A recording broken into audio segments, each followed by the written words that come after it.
Hello everyone, আসসালামু আলাইকুম। তো আমরা আসছিলাম মাঠে একটু কাজের জন্য। তারপর আমরা এখানে এসে একটা গরুর দিকে তাকানোর পরে চোখ আটকে গেল। ভাবলাম আপনাদেরও দেখাই, কারণ এত সুন্দর বাছুর আমি সত্যি বলতে এর আগে আমাদের গ্রামে কখনো দেখিনি।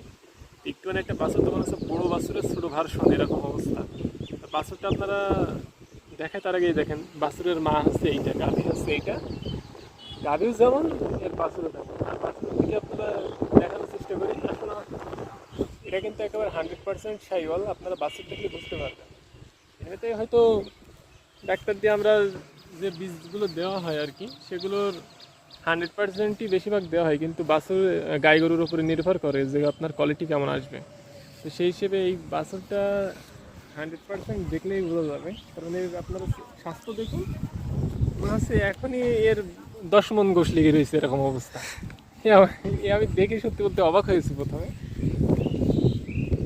আর এরকম একটা বাছুর থাকলে আর যাই বলা যাবে না। তবে 1 বছর গেলেই আপনার লাখ টাকায় বিক্রি হবে, কিন্তু এত মধ্যে চলে গেল। এখন তো এই কেস খাওয়ার থেকে বাঁচার জন্য আমাদের এখান থেকে পালিয়ে যেতে হবে, তাহলে বলা যায় আমি দুর্ঘটনা ঘটে গেলে তারা কিন্তু মারি আমরা। সকলে ভালো থাকবেন। আসসালামু আলাইকুম।